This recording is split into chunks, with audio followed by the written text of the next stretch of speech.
Hey guys, what's up and welcome back to my channel.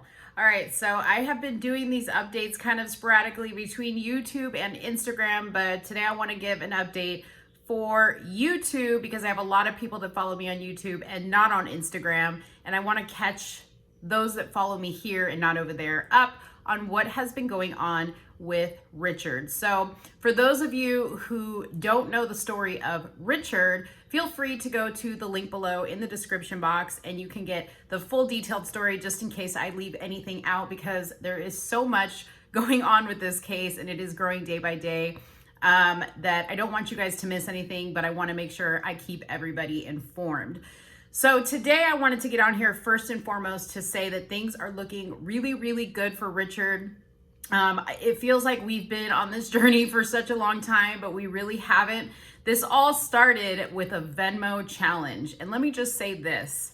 Sometimes a situation that you envision to be something else can quickly grow and morph into something you never even imagined. And that's exactly what has happened with this particular situation. So about a month and a half ago, I decided to do a Venmo challenge for a gentleman that was actually recommended to me. Typically, I do these Venmo challenges and they're random. I don't know the person. I just go to a restaurant and hand somebody cash just out of sheer gratitude.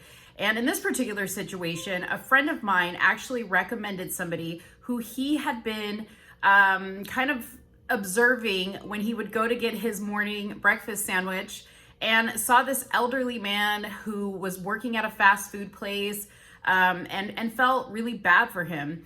You know, thought to himself, here we are, people are, waiting on their next stimulus check, lazy, not working. And here we have a 60-year-old man hustling orders in the parking lot of the fast food restaurant that he works at.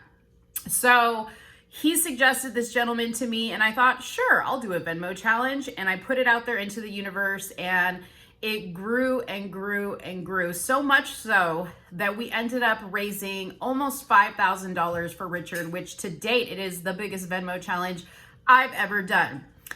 But that situation quickly took a turn as we started to approach coordinating with Richard's place of employment on how we were going to give him this money. We quickly found out that Richard was actually in a really bad place. And this is where the story gets rather sad. There are some things that I'm not going to be able to disclose to you just yet. They're going to have to actually wait until we safely get Richard removed from this situation, which I'll go into. But I will try to tell you as much as possible to catch you up to speed to where we are today. So it turned out that as we started to learn a little bit more about Richard, he wasn't just a 62-year-old elderly man working at a fast food restaurant. He actually was a 62-year-old man who was living in a situation that turned out to be a abusive situation. From abusive, it turned out to physically abusive. It turned out to be verbally abusive. And then we learned that it was almost a prisoner situation.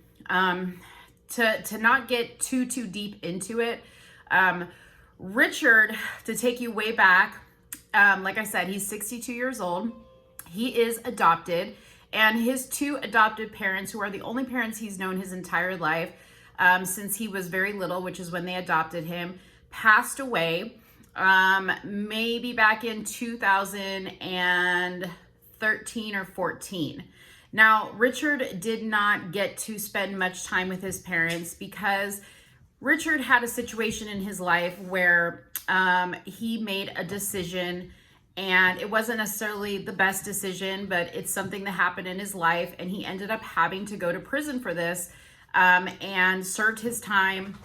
And when he got out, he basically lost everything, to include his parents, the only real family he's ever known. But he also did not have a place to live. Well, there were some people that decided to take him in. And at first glance, I think Richard thought that this, was a gift from God, right? Because he had no house. He had lost everything while he was in prison.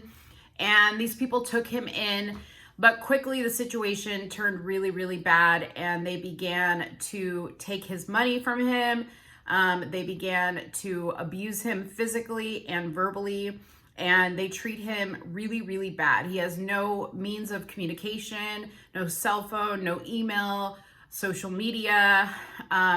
He pretty much walks everywhere he goes, and when he doesn't walk, they pick him up, and every single minute of his day is controlled by them. When he gets paid, he goes and cashes his check and hands them over every dollar. When his stimulus checks came through, he cashed those checks and handed them every dollar. His unemployment that he was getting when he worked at a previous place of employment, they took his unemployment card and spend the money that gets deposited on there as well. Unfortunately, because of the abuse situation, Richard doesn't really have much of a choice but to allow them to do this because he doesn't have a means to defend himself nor support himself. When I got involved in this situation, I realized that I could not just hand him over this money and walk away. I was clearly being called to do something much bigger than that.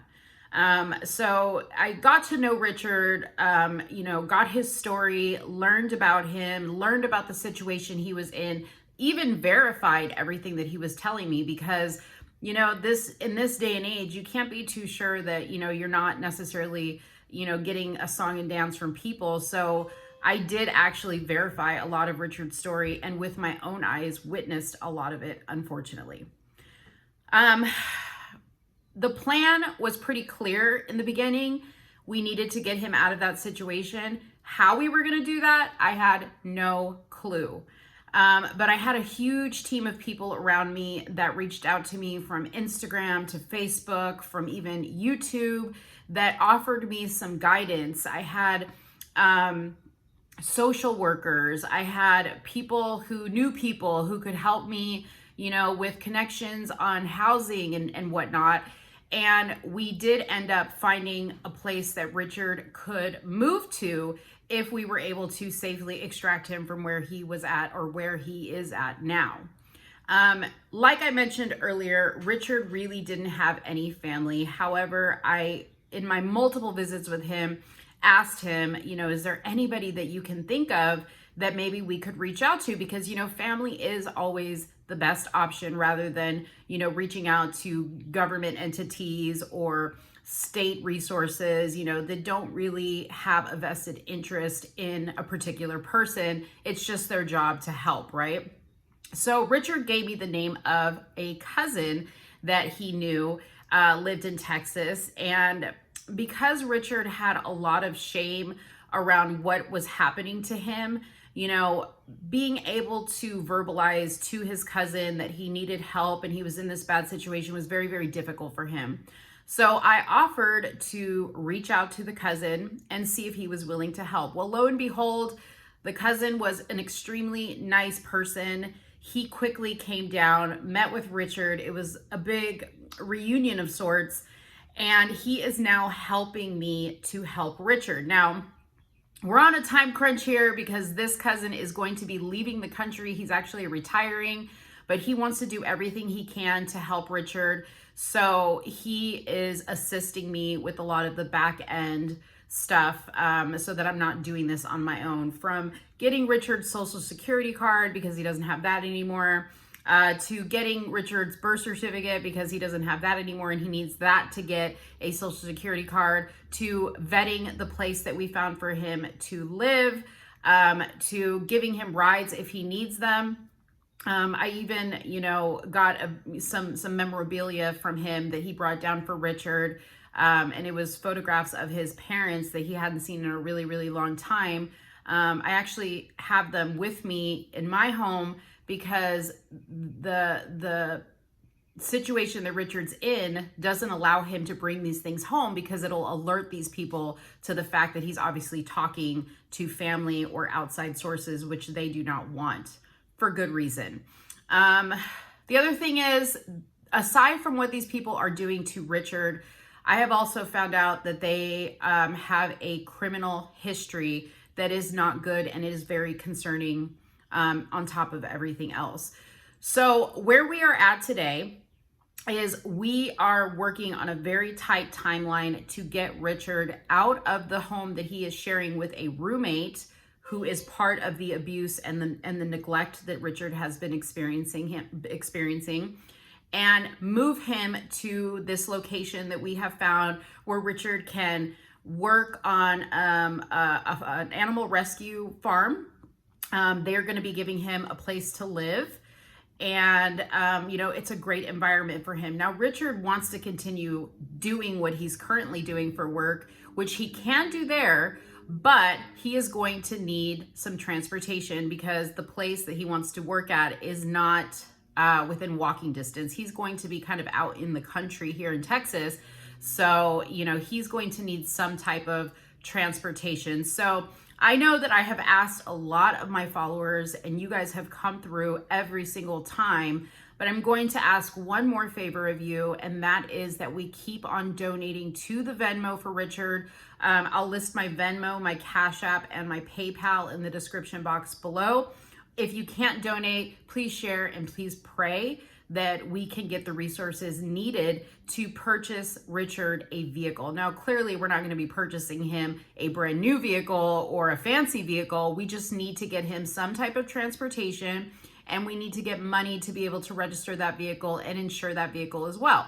Richard's going to be working, so he's going to be able to support paying for that, once we're done. Not to mention, we're giving him a good, healthy start with the Venmo money that we have raised thus far. But I want to make sure that at least in the first few months, he has a little bit less stress on his shoulders and can start to heal through some of the trauma that he has been enduring for many, many years. So I want to ask you guys if you can please contribute to the Venmo, PayPal, or Cash App that I've listed below. That money is solely for Richard. It's going to go to Richard. I will be making a video giving it to Richard. He actually knows about the money, but I'm holding on to it because, again, these people don't allow him to have anything, and that includes a bank account. And if they knew he had this money, they would take it. So I'm holding on to it. We're going to use that money for, like I said, the expenses of his moving truck, Social Security, obtaining his birth certificate, getting a vehicle, registration, insurance. Like I said, he is going to be living for free because he's going to be giving about 4 hours a day of time to the animal rescue. And in exchange, they give him a place to live, which is amazing. But hopefully, in a year or two's time, Richard will be stable enough and more independent and will be able to get a place of his own and hopefully move on from there and enjoy the rest of his life. So I wanted to make this video to update you all and thank you all for everything that you have done. Let's keep giving. Let's keep helping Richard. I am going to just celebrate the day that I can report that he is out of that home, that he's safe, and that he is in a new place with new beginnings. Thank you guys so much for watching, and don't forget to come back for another video. Bye-bye.